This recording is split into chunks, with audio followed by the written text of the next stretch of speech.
omubaka we nabbi sallallahu alaihi wasallama amujjukiza nti owange ejjukira omubaka wange Ayubu bweyankowoola bweyandajanira ng'ali mu buzibu nembeera nga bwentyo namujjulula ne mujja mu kizibu ekyo ne nkimujjululamu n'akivaamu ate era ne sikoma okwo ne muddiza abantu be abaali bamuvaako mikwano gye abaana be abaali bamwesamba bonna ne bakomawo waatainaahu ahlahu mithlahum n'abalala ababafaanana mukyala we Allah n'amuwa onatera nga ne kuyamul qiyama mujana Allah amutegerategera omukyala nga ne mukyala we Allah agenda kumuddiza ng'amuwozezzaamu enjoza ennungi ate yenjawulo naga Allah wa dhikra lil abidina ate n'amwogerako era n'amulekawo ng'ekyokujjukiza era ekyokwebuulirira eri abo abasinza era abatya.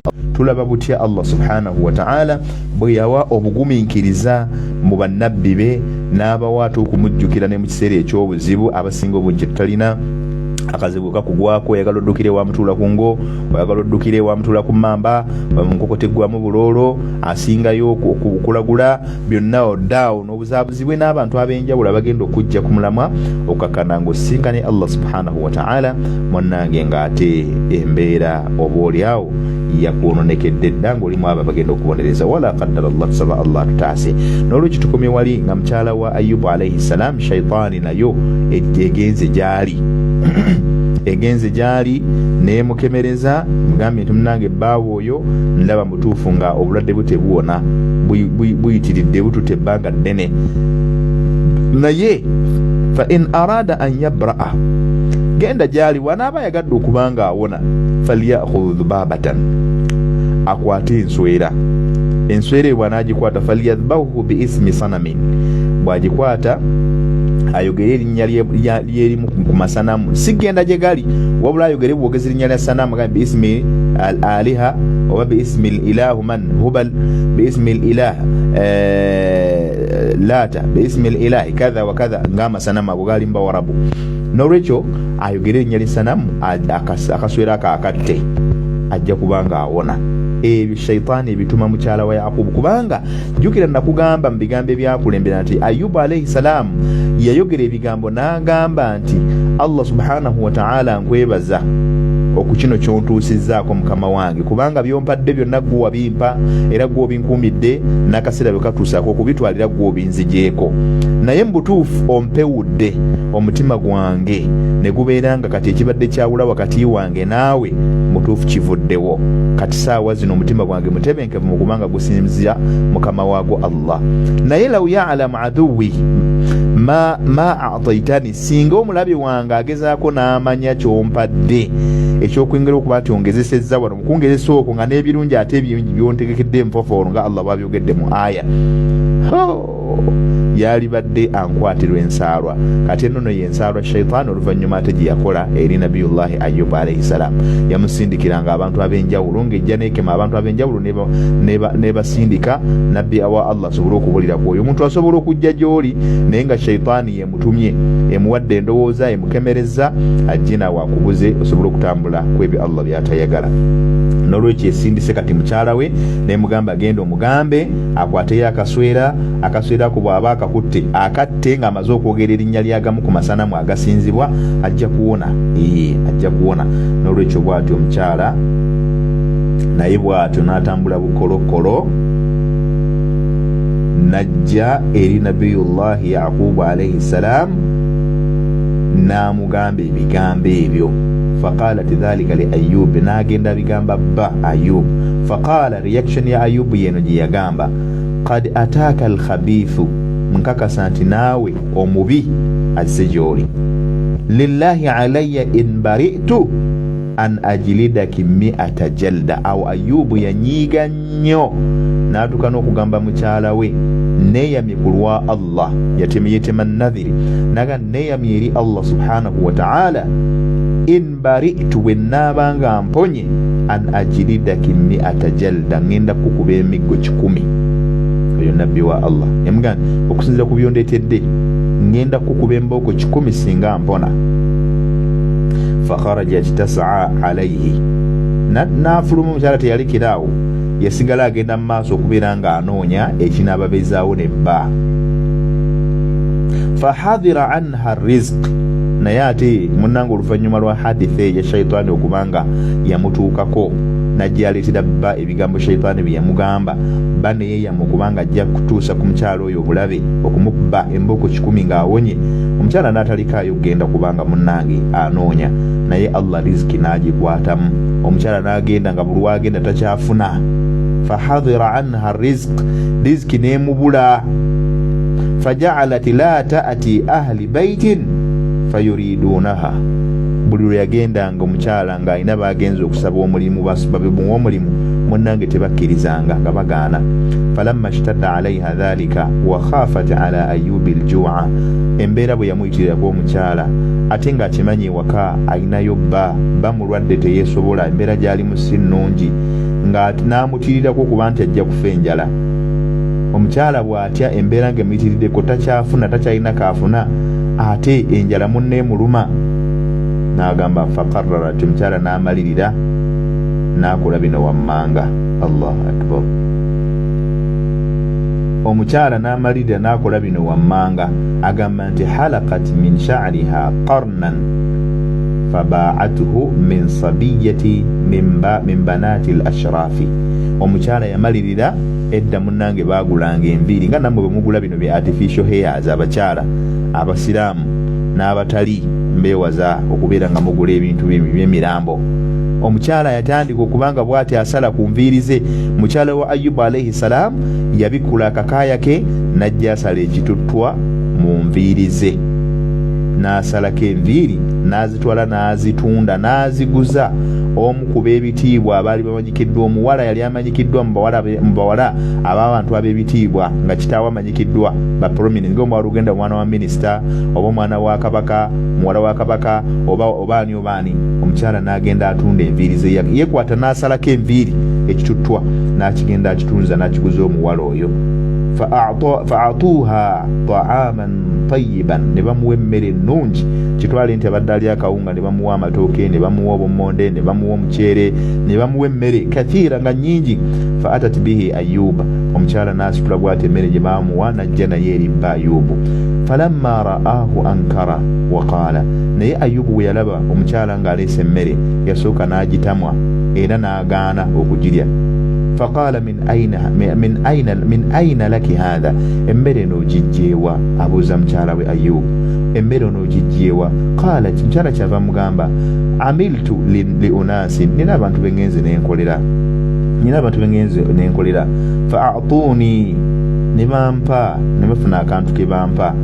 Fa akala minhu, olwasooka n'agirya, teyagenda na bingi, teyabuuza bingi. Falamma kana al-ghadi, ate olunaku olwaddako, the following day, kharajati fatalabati an ta'mala falam tajid, yakeera enkyera n'agenda anoonye riziki n'atafuna. Fahalaqat aidan qarnan fabaa'atuhu min tilka al-jariya, n'abiranga bw'atyo omukyala kye yaddako era n'abikula akakaaya ke n'asala ku nviiri ze n'atwalira omuwala. Ate yafunye kasitoma munnange alina ne byamuguza, n'amutwalira enviiri. Fa'atawha min dhalika at-ta'ama, era ne bamuwaamu emmere mu nviiri za mukyala oyo. Fa'atat bihi Ayyuba, najja n'aleetera bba. Faqaala, naye Ayyubu ku luno kye kino kye yagamba nti wallahi la at'amuhu hatta a'lama min aina huwa, nkulayirira Allah ow'ekitiibwa mukazi wange, sigenda kulya mmere eyo paka ng'ombuulidde ogijje luddawa.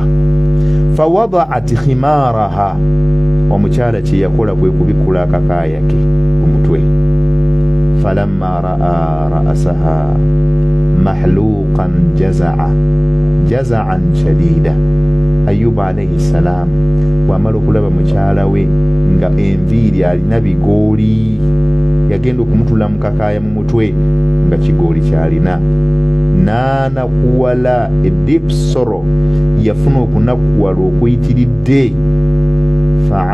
Fa'inda dhalika, mu kaseera ko kennyini, da'a rabbahu azza wa jalla, Ayyubu yawanika n'asaba mukama we Allah subhanahu wa ta'ala, anni massani ad-durru wa anta arhamur rahimin. Kitusomye wali mu aya Allah kyabadde agamba gye biveeyo nti Ayyuba idh naada rabbahu anni masani yadurru wa anta arhamur rahimina.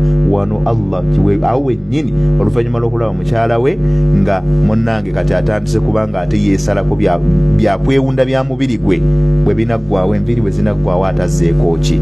Yagamba nti rabbi mukama wange Allah masani yadurru ekintu seeko kiyitiridde nfunye obulabe bw'amaanyi obulumi kati nina buyitirivu nnyo wa anta arhamur rahimin ate gwe saabasaasizi gwali waggulu w'abasaasizi bonna teryayinza kubanga nsaasira okuggyako gwe.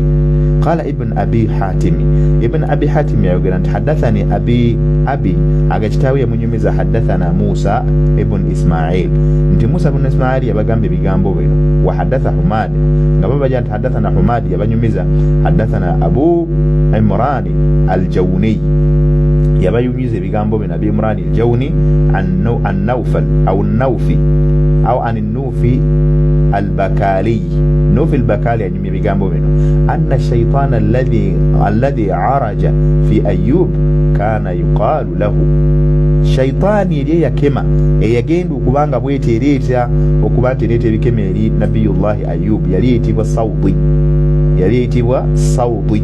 Qala kyavaga nti wakana mraatu Ayyub taqul mukyala wa Ayyub yali ng'agamba id'u llaha saba Allah ng'agamba bawe fayashfika akutaase akuwonye faja'ala la yad'u nabiyullahi Ayyub yenga tasaba hatta marra bihi nafira min bani Israil okutuusa ekibinja lwe kyajja mu baana ba Isirayiri hatta marra bihi nafarun min bani Israil paka ekibinja lwe kyajja okuva mu baana ba Isirayiri faqala nekimugamba ne bamugamba ba'duhum li ba'd ne batandika okubanga banyumya nga beegamba bo bokka na bokka ma asaba bihi kiki ekyamutuukako oyo abayi kiringa banakulaba nga otuddeawo wabweru otuddeko awo balaba wenna oguddeguddemu embugubugu wenna otofaananika owai omusajja bwe twalabanga anyirira kiki ekimutuuseeko ne batandika okubanga beegiyaŋŋana boogera faqala ba'duhum abo ne bagamba ma asabahu babuza ma asabahu fa inda dhalika da'a rabbahu bagamba nti baditibigana nti nabiyullahi Ayyub bwamala okubanga ebigambo ebyo yabiwulira ng'abantu beebuuza n'agamba fada'a rabbahu anni masani yadurru wa anta arhamur rahimin.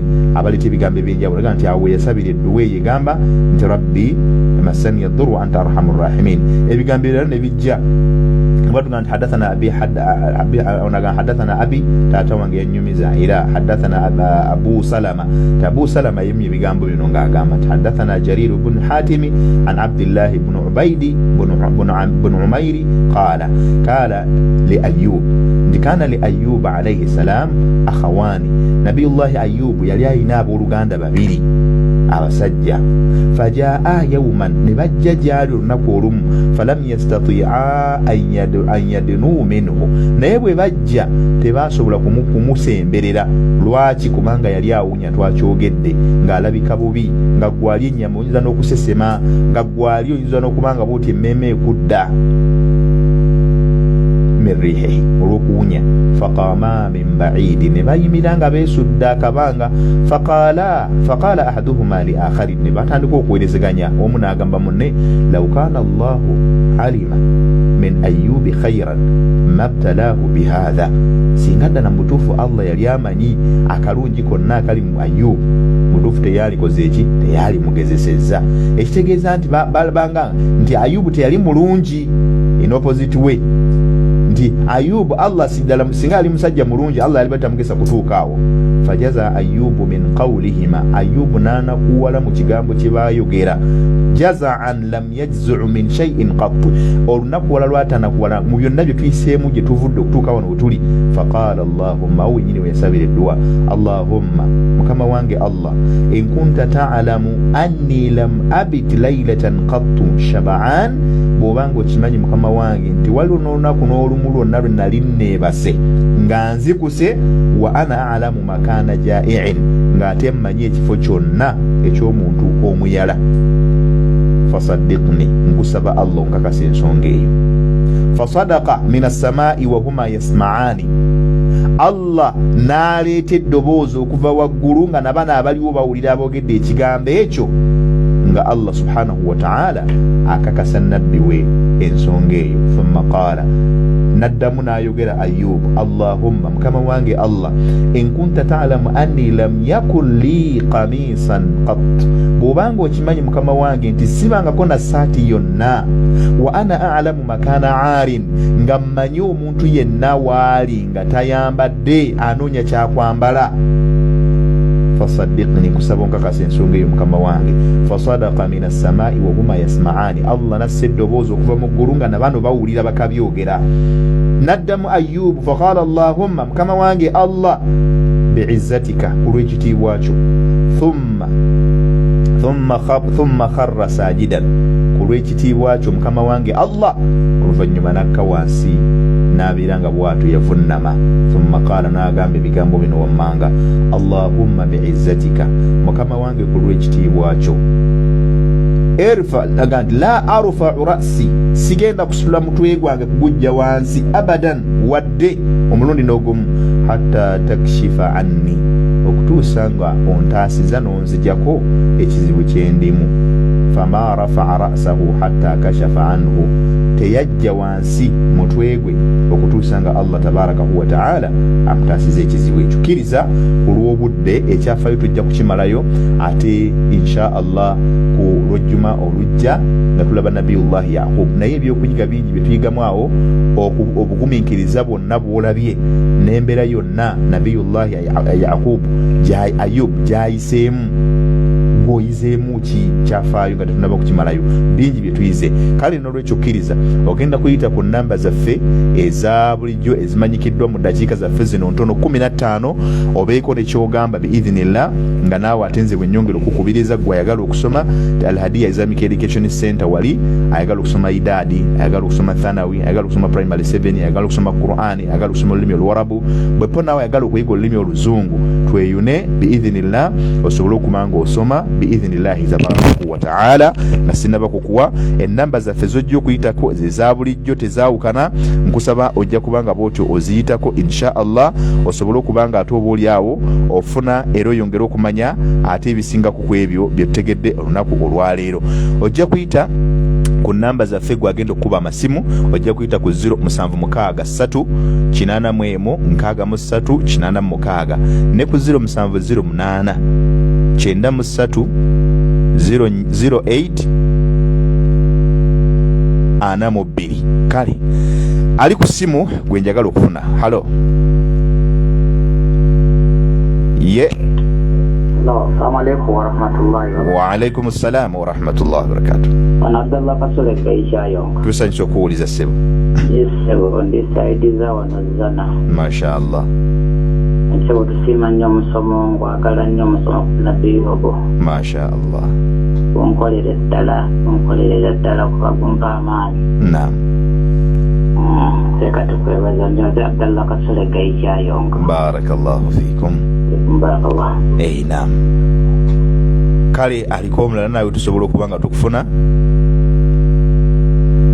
Yongera okube gwe akyayagala okuba nga bw'oti obaako n'ensonga gy'ogamba, tubeebaza mwenna ababeerako, tusaba Allah tabarakahu wa ta'ala abongere okumanya ate abeere nga abategeeza ebisomebwa n'ebyokuyiga bibeere nga bwe bityo bifunibwa.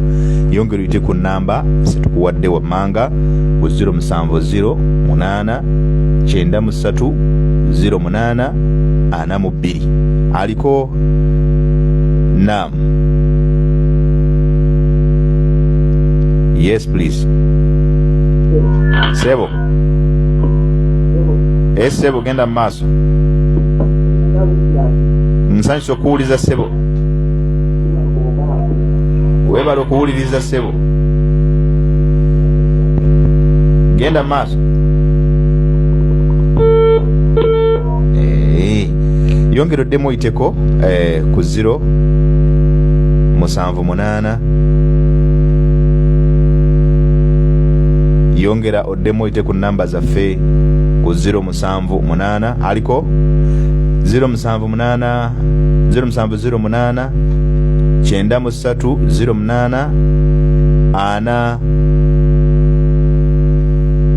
oba oyinza okuyita ku 07 059 058666.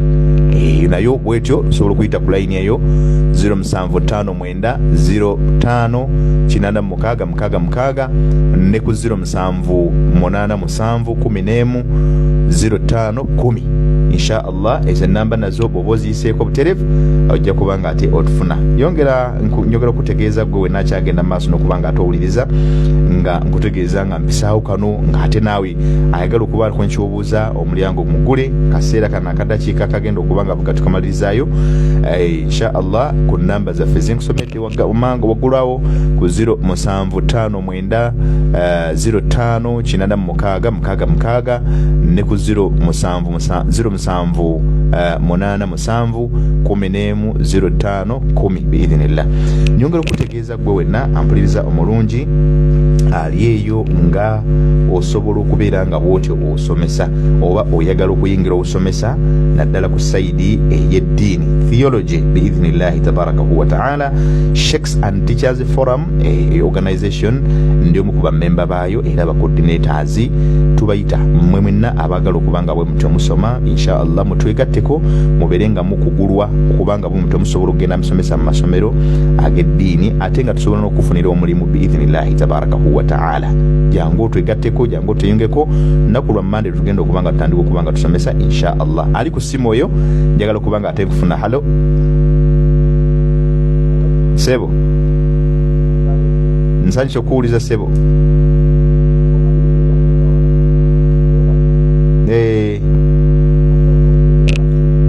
Sebo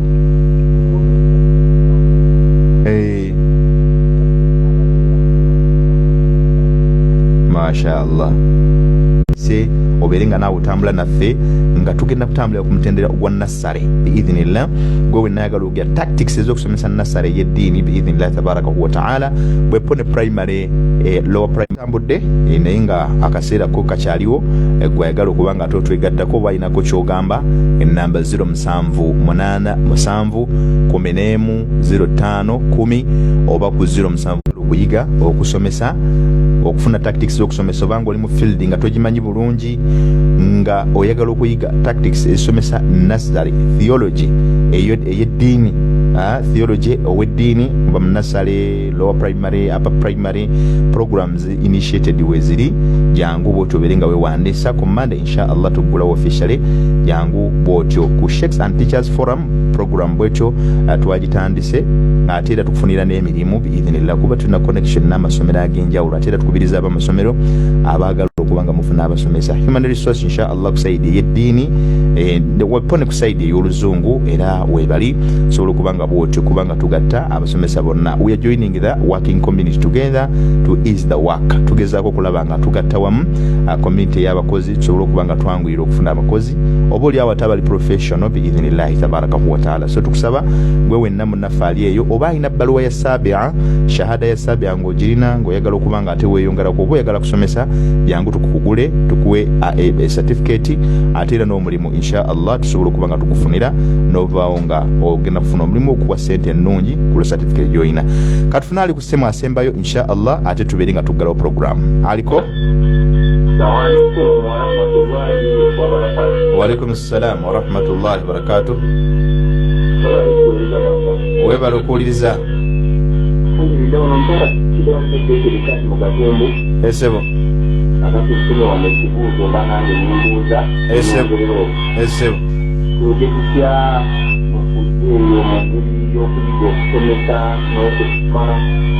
masha wanji sebo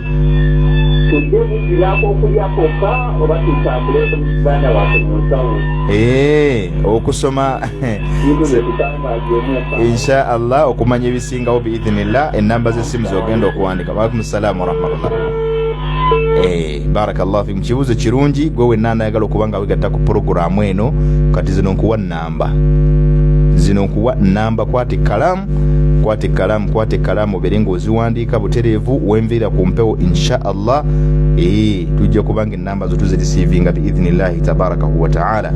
Zino nkuwa namba funa ka pen ayagala okumanya ebisingawo byonna ate bw'oba nga oli ku WhatsApp kisukka ojja kuyita ku namba zino wammanga okumanya ebisukka kaawo.